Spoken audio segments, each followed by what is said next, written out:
Scriptures are a mystery that requires revelation, and a true revelation. You cannot read scriptures as a novel or a newspaper. Scriptures testify about Christ, the Word, the vision, and the master plan of God. Pacific Waves Television presents Minds of Truth program, a program that looks forward to revealing the mysteries in the scriptures so that the wisdom of God can be known to people. For example, what is the mystery behind John chapter 1 verse 1 and 2, which reads, "In the beginning was the Word, and the Word was with God, and the Word was God. He was with God in the beginning." What do you understand about the covenant box? What do you know about the meaning of the gates of Jerusalem? The truth lies at Minds of Truth show, hosted by anointed servants of God. Tune into Pacific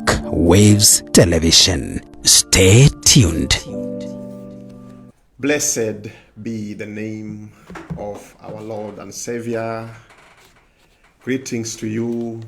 I hope you're well, your family, your loved one, and that the grace of our Father is sufficient upon your life. Welcome to this program, Minds of Truth. And today we are going to share on understanding the book of Revelation. One of the challenging books in the Bible to understand is the book of Revelation. And for some reasons, most have found themselves either translating it the wrong way or saying things that do not marry with other chapters in the Bible, or they have given wrong meanings to chapters and to analogies and metaphors and many other things that are found in the book of Revelation. The book of Revelation lies under what we refer to as eschatology. Eschatology is the study of end-time prophecy as well end-time events. So there are two things in eschatology. You study end-time prophecy, and at the same time, you study end-time events as they unfold. Now, this calls on one to be wise, number one. It also calls on one to have a good study of the scripture in order to understand what the Father is saying in various chapters in the book of Revelation. It's not simple, it's not easy. I'll give it to us, I'll give it to you, that it's not simple, it's not easy. But always have within you the will, the grace, that you may be in a position to be willing to learn and to unlearn things that you were taught in the past, because the way some people got it in the past may not necessarily be the final truth. So always have this window open within your spirit to allow the Holy Spirit to speak unto you, to speak unto us, to speak unto me, the new truths and revelations as they will be unfolding. The book of Daniel says, in the end time, knowledge of scripture shall increase. The knowledge of understanding, the knowledge of knowing what scripture is saying will increase tremendously. Therefore, do not get stuck in the ancient way of learning the scripture. When I say ancient way, I mean if you had something was spoken in 1960, perhaps the person who was speaking in 1960 had the understanding of the cosmopolitan setup of the world with the mindset of the 1960s. This does not mean the scripture will change. No, the scripture does not change. But their worldview in 1960, 1950, 1970 was limited to what they knew then, vis-a-vis what we know today. For example, I'll give you an example. There was this famous teaching that the 10 horns are the 10 nations of the European Union.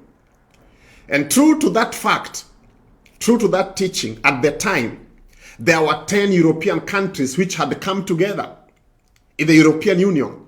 But are you aware that to this day, that teaching has been challenged in a big way, because today the European Union has more than 35 member countries. So you see, that teaching and that lesson on the 10 European countries has been challenged in a big way, because right now we don't have 10, we have more than 10, there are 35 European countries. So these are some of the truths I'm trying to bring to our attention, so that those who are holding to those or to such schools of thought can now approach revelation with a clear mind and a spirit that is willing to learn whatever is being shared in this end time event. I'm going to read the verse in Revelation chapter 1 verse 3. Revelation chapter 1 verse 3 reads, "Blessed is the one who reads this book, and blessed are those who listen to the words of this prophecy and obey what is written in this book. For the time is near when all these things will happen." For the time is near when all these things will happen. Number one, there is an extra blessing that is commanded upon the reader of the book of Revelation. I want you to get this clearly, that there is an extra blessing the Lord is commanding upon each and everyone who reads this book of, specifically this book of Revelation, and understands what the Father is saying. So there are blessings from Genesis to Jude. And then the Father has placed an extra blessing. He himself saying it. Blessed is he who reads this book, not these books, because we know there are 66 of them. But he is specifically adding an extra blessing for that believer who takes it upon themselves to read and understand what the Father is saying. The book of Revelation was written out of serious persecution. Apostle John, who was given the revelation while he was on the island of Patmos, was in great distress. He was undergoing a series of persecution from the Roman Empire. He had been arrested from Ephesus, taken to Rome, and from Rome he was tortured. They tried to kill him, but they failed. Therefore, they came up with an idea that they're going to exile him in one of their leading prisons, which at the time was on the island of Patmos. This was their worst of their worst prison. When the Romans exiled one on the island of Patmos, it showed how much they hated that particular prisoner. It showed, it left a statement upon that prisoner that they are hated tremendously by the entire Roman Empire. And this is the reason why they have brought you on the island of Patmos. Yohanan found himself on this island after a 12-hour voyage, because according to historians, they tell us that from Ephesus to the island of Patmos, if you're using a well-built ship, it would take one the entire day. So 12 hours plus journey or voyage would bring you to the island of Patmos, which was located inside the Aegean Sea. Some historians report that the prisoners were left naked while on the island of Patmos. That any prisoner who was brought on the island of Patmos was stripped naked. They left you on this island naked. And you know, the island is full of stones. It gets very cold during the night. Why does it get very cold during the night? The weathermen in this particular locality are telling us that the wind would blow heavily from the Aegean Sea. And that is, as it's blowing towards the island, because it's full of stones, the stones would get cold. And since you have nowhere else to sleep on, you are only able to sleep on these stones. It got cold severely. And many prisoners died. By the time Yohanan is arriving on the island of Patmos, there were, according to some historians, 5,000 prisoners on this island. 5,000. And all of them had committed heinous crimes across the Roman Empire. Some had raped, some had murdered people, most of them were prisoners of war, most of them were criminals, hardcore criminals, whom the Roman Empire wanted to kill by torturing them day after day, day after day. And therefore, going by the records, we do not see why Yohanan was mixed amongst these hardcore criminals. To the Romans, to preach the gospel was a criminal offense punishable by death. Because in Rome, Caesar was kurios. In Rome, Caesar was a god. And therefore, if you presented the Lord, if you presented Jehovah as being God above Caesar, that was a criminal offense punishable by death. To them, preaching the gospel that Jesus Christ, Yeshua Messiah, is the Lord and Savior of mankind was a law. According to them, they considered that a penal code, that you have broken a penal code. And therefore, the punishment was to be sentenced to death. John was sent onto this island when he was approximately 94. Some historians say 95, but let's go with 95 because I've seen most historians are going with the 95 years. He was 95 years old when they cast him on the island of Patmos as a prisoner. While he was there,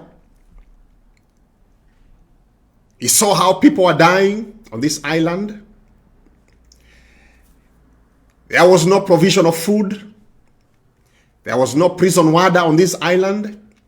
The prisoners were left to eat one another. So the prisoners on the island of Patmos would kill their fellow prisoners and eat them as lunch or dinner or breakfast. You can imagine how dangerous this prison was. And when people are telling us about dangerous prisons in our generation today, there's nothing new about it. The island of Patmos was the worst prisoner. Was the worst prison for any prisoner. And Apostle John found himself on this island as a prisoner. He had broken no law. His only sin was to preach the Lord to the Roman citizens. And this was punishable by death. While he was here, he survived the onslaught that was visited on new prisoners. One of the reasons was because of his age. Some people claim that he was too old to be eaten. The prisoners felt that when someone is too old, their meat is not sweet. Their meat is not sweet. Therefore, they spared his life because they felt his meat is not sweet. People are not going to enjoy the taste of the human flesh because he is too old. So they left him aside. And this was the doing of Jehovah Elohim. This was the doing of the Master himself.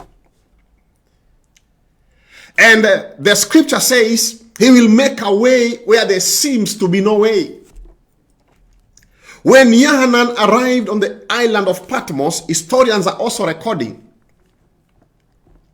that no prisoner succeeded to escape from the island of Patmos. There is no prisoner who ever made it out of the island of Patmos. No prisoner in history is recorded to have escaped from the island of Patmos. There isn't one, not even one.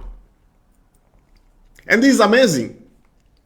So John has this knowledge that once you have been brought on the island of Patmos, there is no escape. The only escape you have is death.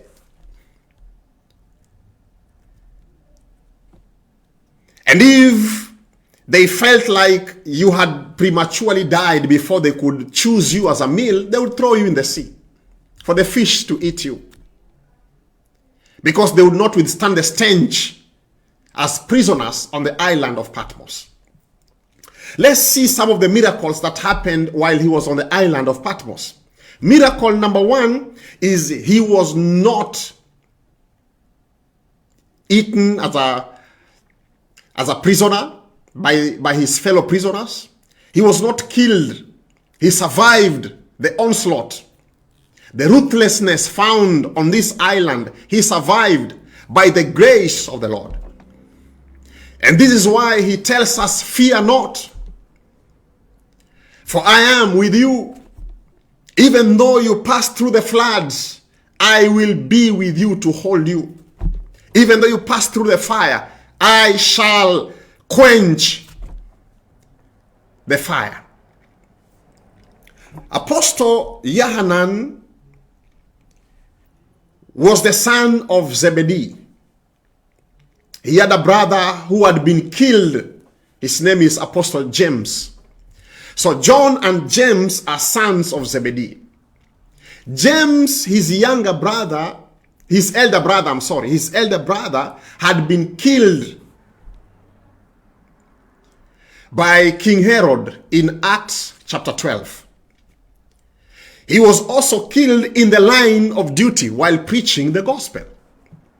So you can imagine how difficult it can get at times that your brother was killed because he was preaching the gospel, and then now you also are about to face the same fate. They want to kill you for preaching the gospel to the Roman citizens. You can imagine what was running through his mind.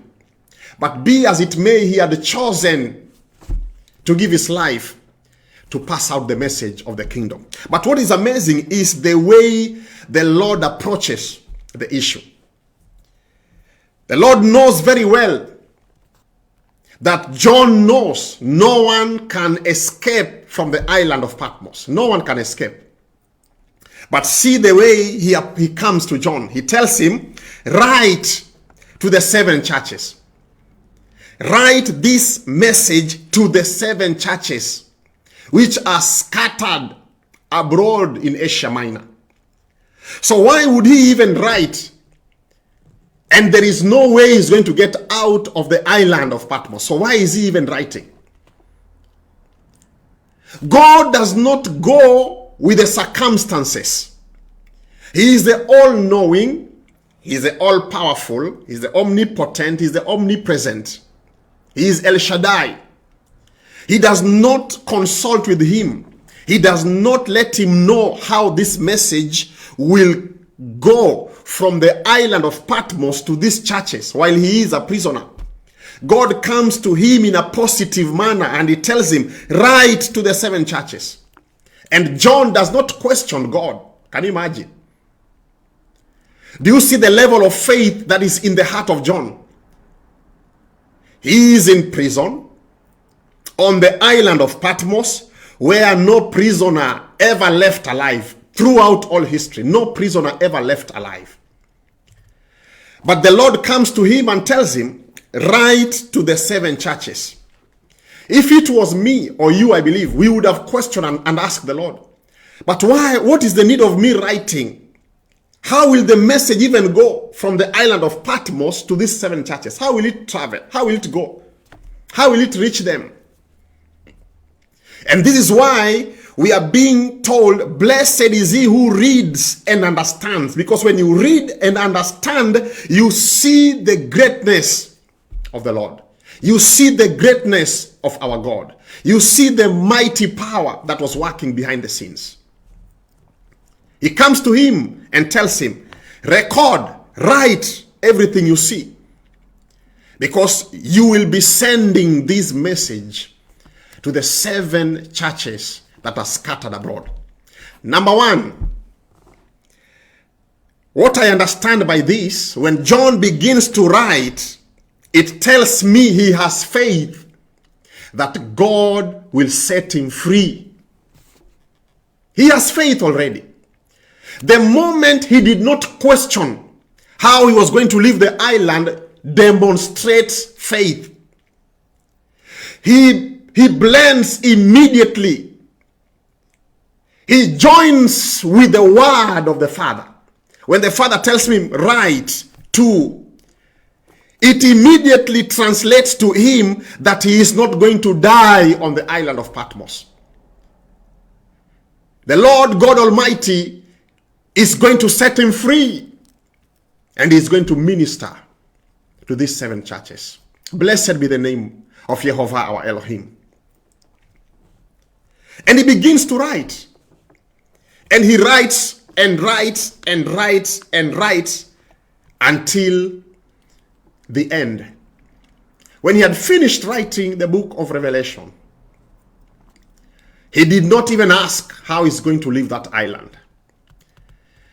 And when you learn what was happening as he was writing, then you see the greatness of our God. You see the mighty power of our God that was working on his behalf. He is in prison. He is obeying the word of the Lord. He is writing the book of Revelation, not knowing how he's going to leave the island. God was working on the other end. How was God working? The emperor who brought him as a prisoner on the island of Patmos was being overthrown. As John is writing the book of Revelation, war broke out in Rome. This is in history now. War broke out in Rome, and the emperor who imprisoned him on the island of Patmos was overthrown. And in came a new emperor. The new emperor, after taking over the reins of power, ordered all prisoners be released from wherever they are. He gave an order that all prisoners who had been imprisoned by the previous emperor, he wants them all set free. Be it a Roman or a Gentile, he wants all of them freed from the island of Patmos to the rest of the prisons that were within the Roman Empire.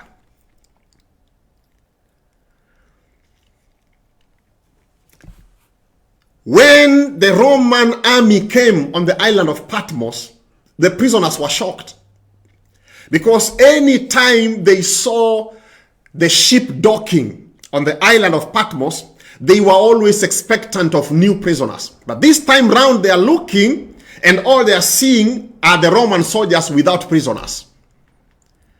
So they were baffled. They gathered and they were like, what's going on here today? And then history says that they were all put on this ship, all of them. I don't know how many ships went on the island to get the 5,000 prisoners, but all of them were set free. They were all released. And Apostle John was able, from the city of Ephesus, to pass the message of Revelation to the 7 churches. By this time, he was 98 years old, according to some historians. So they believe he was on the island for 3 years. Can you imagine? A 95, a 96, 97, 98-year-old man on the island, naked, with no blankets, no sheets, sleeps in between the rocks, it gets cold, has nothing to eat, except to depend on some of the prisoners who are catching some fish and would share with him. This is how terrible it was. But through the power of the Almighty, he survived the ordeal, and he brought to us the book of Revelation.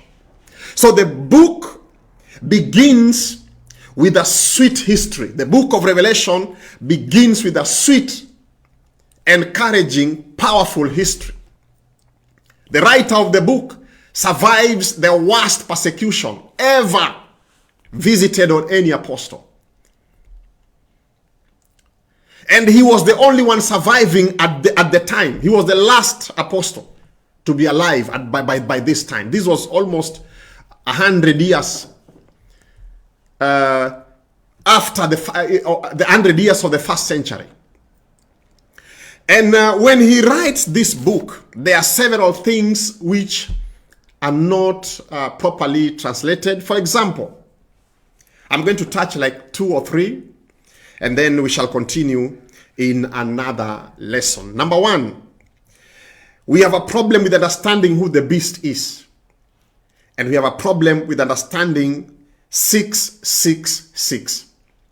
And we also have a problem with understanding when the rapture takes place. We also have a problem with understanding the Armageddon, the war of Armageddon. We also have a problem with understanding the seals as they're being unleashed upon the face of the earth, one after the other. We also have a problem with the riders of the horses in the book of Revelation, and then the blowing of the trumpets in the book of Revelation. We are having a problem also with the understanding the 144,000 children of Israel who will be born again in the end time. So number 1, how do we understand 666?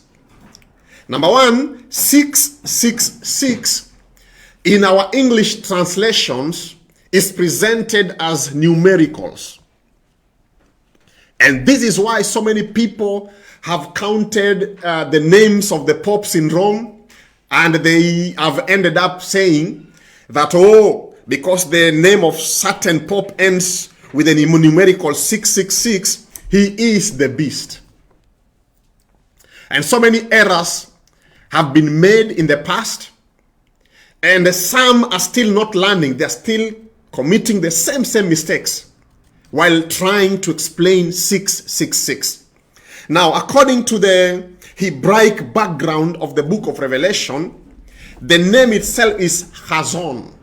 The Hebrew word for revelation is Chazon. Now, Chazon would be like a curtain that is covering. For example, I'm going to use this piece of paper for the purposes of learning. Now, Chazon is like a curtain. If I place this paper right in front of my face, you are not able to see me. So this in Hebrew is called Chazon. And then when I pull this paper down, you are able to see me. So the act of pulling this paper right in front of my face to cover my face so that no one can see me is Chazon. And then the very act of pulling it down is what now is translated as revelation, being in a position to pull it from my face so that people can see what is behind it. So the word Chazon means pulling aside for the sole purpose of seeing clearly. I am pulling this paper from before my face so that people can see what is behind this curtain. So Chazon, revelation, is to pull for the sole purposes of revealing what is supposed to be seen. That is what is in the book of Revelation. And there is an extra blessing in understanding this. We have blessings from the book of Genesis to Jude, but there is an extra blessing in reading and understanding the book of Revelation. So number one, 666 would be Shisha, Shisha, Shisha in Hebrew. Now, Shisha, Shisha, Shisha, in the best content and context of describing Shisha, Shisha, Shisha, is a statement of a false faith or religion. So it's not just a number. It is a statement of faith that is being proclaimed by a false religion. It is a statement of faith that is being proclaimed by a false religion. And this false statement by this false religion fights the Father, fights the Son, and is against the Holy Spirit, it's against the church, and it's against Israel. So we are going to look at these 5 things so that we can eliminate the Catholic Church. In so many eschatological teachings, you will find even in some Bible schools that there are preachers who are saying the beast is the Catholic Church, which is very, very unfortunate. The Catholic Church is full of our brothers and sisters. In fact, for the record, you will not miss a Catholic member from each and every family of some believers. I am a believer as Gerishon Odare. In my family, there are people who are still in the Catholic Church. Are they the beast? In your family, there are people who are still ascribing to the Catholic faith. The Catholic people are our brothers. It's only that some doctrines are not clear to them, but they are not the beast.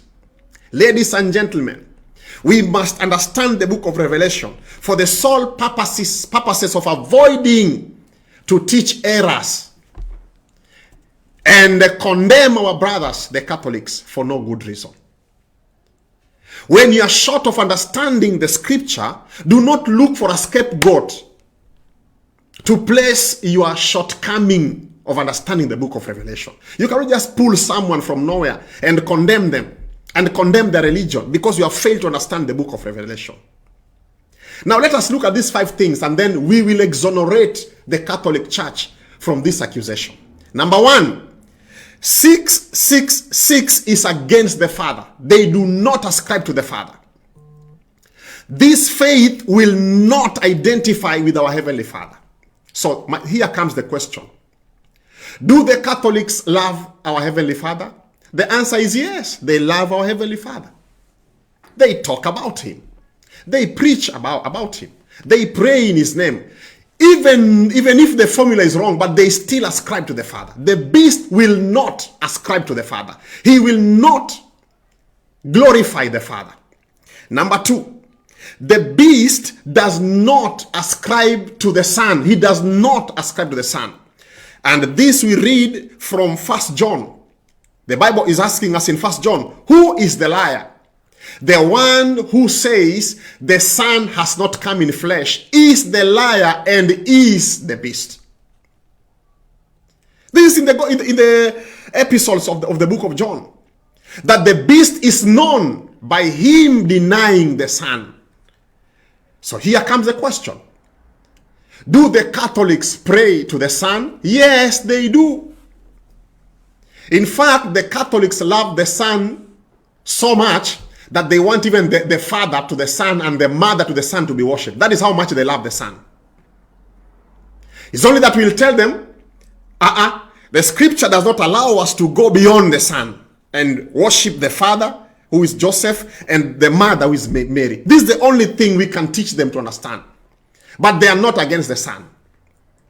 And lastly, but not the least, the Catholics also ascribe to the Holy Spirit. What they have not understood is how the Holy Spirit operates. They have not embraced the entirety, the embodiment of the Holy Spirit. This is all they have not understood well, and this is what they have not embraced, and they have not welcomed the gifts of the Holy Spirit. Not that they have not welcomed that they do not want, no. They only need to be taught and be taught and be retaught and be evangelized until something happens. And right now we have what we call the Reformed Catholics. The Reformed Catholics are literally accepting the gifts of the Holy Spirit. You go check. We have the Reformed Catholics. Like Father Milingo, the father we read about in Zambia. He is encouraging Catholics to speak in tongues and to accept the gifts of the Holy Spirit and to marry. You see that? To marry, if you can marry as a priest, marry. So they are progressively coming to the knowledge of the truth, and condemning them wholesomely as the beast is rather unfortunate. The fourth thing, the beast will not fellowship with the saints. The beast hates the saints. He fights the saints. When I say the saints, I mean the church. Now let's ask ourselves another important question. Is the Catholic fighting the churches? Absolutely not. The Catholic is not fighting the church. And therefore we know that the beast is against the church, and the Catholic is not fighting the church. In fact, we coexist with them in a harmonious way. You can have your church next to the Catholic church, and you worship and you praise, and they do their own worship and praises. They have no problem with you. We intermingle, we intermarry. So many things happen together. They build schools for our children. Most of our children are in Catholic schools. They build facilities and dispensaries and hospitals in communities where believers would go and get treatment and many other services that they offer to the society. So they are not enemies to believers. And we should not and must not condemn them because we are failing to understand who 666 is. Number 5, the beast hates Israel. The beast hates Israel, and he fights Israel tooth and nail. This is how we identify the beast, according to what the scripture has recorded. This is how we identify the beast. He blasphemes the Father, he blasphemes the Son, and he says the Son has not come in flesh. He does not ascribe to the gifts of the Holy Spirit. He fights the saints, and he fights Israel. It's number 5. And the last and not the least, he also fights the Bible. He is against the Bible. So, after mentioning these 6 things, I believe these are enough. This is evidence enough to prove that the beast is not the Catholic Church. Why? The Catholic Church have more than 66 books, but they are not fighting the Bible. Part of their 73 canonized books has the 66 books of the Bible. They have 13 more extra, but they're not fighting the Bible. They're not against verses of the Bible.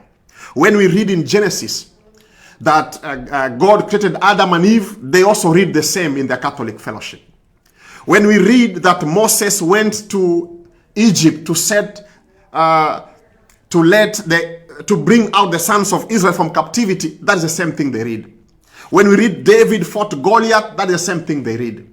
When we read about Samuel and Anna and Saul and King Solomon and Samson and Jeremiah, Isaiah, Daniel, Gideon, all this, it is the same thing they read. So they are not against the Bible. Look for that one religion which is against the Bible. Look for that one religion which is against Israel. Look for that one religion which is against the Son.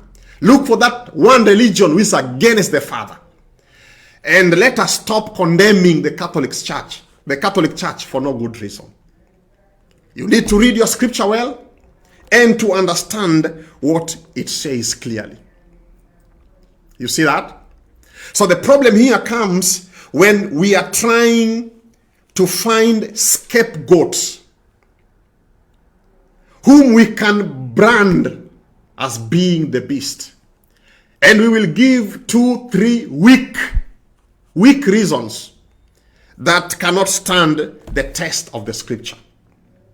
It is unfortunate that these are the lessons out there that most eschatological teachers have taught in their Pentecostal setups. That the beast will come from Rome, the beast is the Catholic Church, the beast is the Pope. Such kind of defeated lessons cannot hold waters and will not stand the test of time.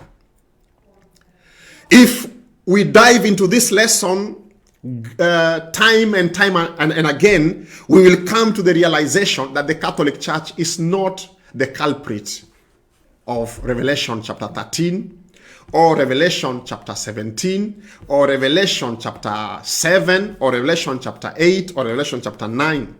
They are not the culprit. You only need to do a good study of the Bible and you will have your culprit at hand. We know that the beast has a form of worship that calls out loudly. From the Bible we know that the form of worship the beast will apply is one in which they call out loud for people to bow to their God. You see that? So we know that the Catholics do not call out people loud for worship. They do not call people out loud for worship. They use a bell, and recently they are no longer using it as much, but they used to call people using a bell. We know that.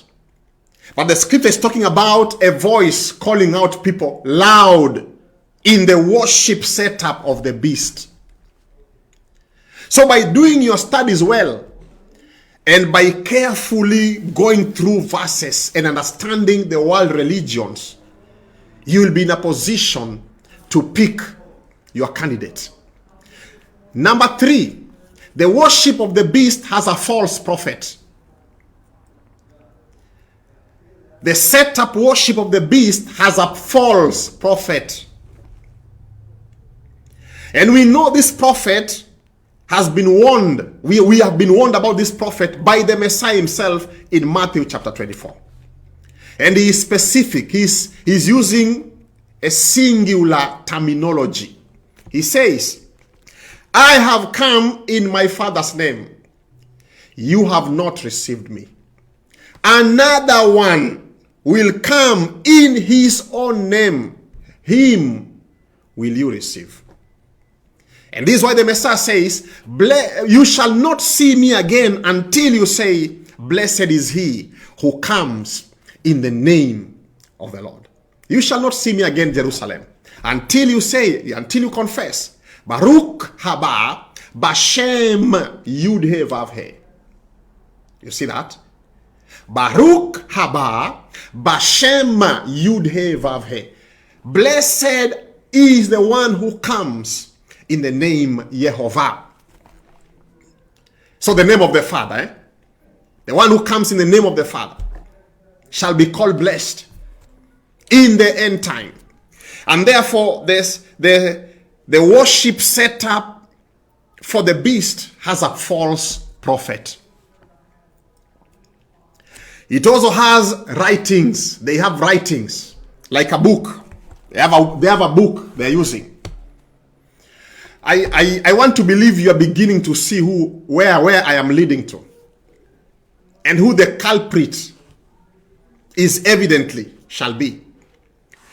Another important factor that we must come to the realization is the beast will appear like the Messiah. He will appear like the Savior. This is why we use the term Antichrist. In Greek, we use Antichristos. Antichristos. Antichrist. Now, the Hebrew term for Antichrist is in the place of the Messiah. In the place of the Messiah. Or on the seat of the Messiah. He will try to appear like the Messiah, but he is not the Messiah. We have a religion right now in this world that is expecting a savior to appear. And in this same religion, there is a false prophet. They have a doctrine that is looking forward to a Messiah who will save the whole world. And all their believers in their millions are looking forward to that Savior who will come to save the world. And there will be no any other religion except that religion. That is their belief. And they are so strong in the world today. They are so influential in the world today. They are working with the forces of Satan to counter believers. They are the only religion, they are the only force that can challenge believers successfully because they are all over the world. They are around the world. They are in every place. They know the scripture. They know what to challenge. They are opposing Israel as a nation. They do not want Israel to exist as a nation. And in conclusion, presently we have scholars who have begun revisiting the lessons, and they have come to the realization that truly the beast will come from the east and not from the west. Because when you say the beast is coming from the west, from Rome, that is west. And scripture is clear. The beast and the forces of the beast are squarely from the east. We know this from the pages of the scripture. He will be rising from the sea. He saw it from the Great Sea. The Great Sea is what nowadays we call the Mediterranean. And we know the nations. We know the nations which are surrounding the entire portions of the Great Sea. We know the nations which are surrounding that portion and that part of the world. So the sea here in Revelation refers to humanity and not just water. These are humanity. These are people in the east. So I saw a beast coming from the waters. The word waters here are people in the east and not the west. And we know which religion has influence in the east. We know which religion has influence in the east. We know which false prophet was there and is there looking forward for his re-emerging. He will re-emerge again. We know the wound. We know the wound that was there and the wound that will be healed again. We know that wound. Now, some people are trying to use that wound with some Roman history and some papacy and the history of the papacy. They're trying to connect some things. I don't know 1924, I don't know 1917, I don't know 1844 what happened. They're trying to bring their own perspective from Rome and what happened in Rome and how the kingdoms, the western and the eastern kingdoms split. And how one kingdom died and the other one flourished. And then the other one also declined. They're trying to give so many reasons. But it doesn't add up with the pages of scripture. And therefore, I want to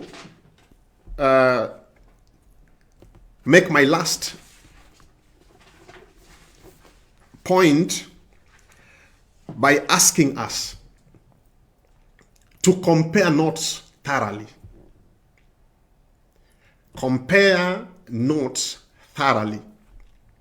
And do not just pick a religion and condemn them without having the historical backgrounds. Isaiah 42:10 says, the end will be known from the beginning. So go to the beginning and realize that even the issue of the beast is between Ishmael and Isaac. That is the genesis of this battle.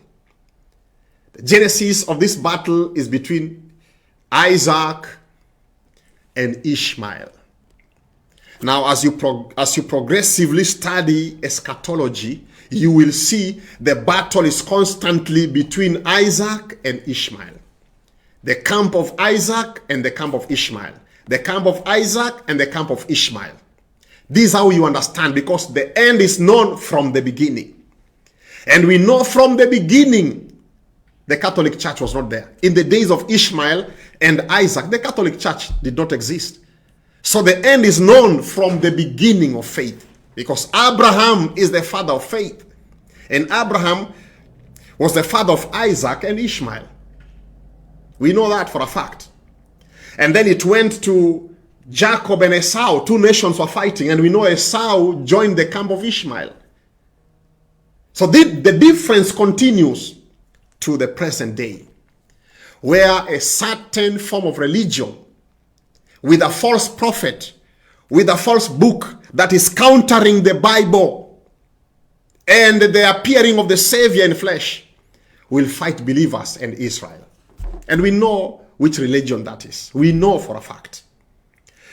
We can do much exposition, but I'm calling on us to also go back and check, because some of the truths that have been presented in the past can be challenged biblically, can be challenged historically, and presently we have scholars who are revisiting those truths, and they have come to the conclusion, truly, people have attacked the Catholic Church for no good reason. So it's my prayer that the blessing found in the book of Revelation, chapter 1, verse 3, where you read to understand, you read to grasp, you read to fathom, you read to get the exposition in it, will be your portion in the land of the living. Shall we pray? Our gracious Heavenly Father, the Father of our Master and Savior, we want to praise you and to thank you and to give you all the praises and glory. We pray that the entrance of your word shall bring understanding, and the goodness of the Holy Spirit will cause us to understand the book of Revelation in its context and content, and that we will not rush to condemn fellow believers unknowingly because we lack knowledge. Your grace will abound and will cause us to understand the book of Revelation to the glory and honor of your holy name. In the name of the Lord, we do pray and give thanks. Amen.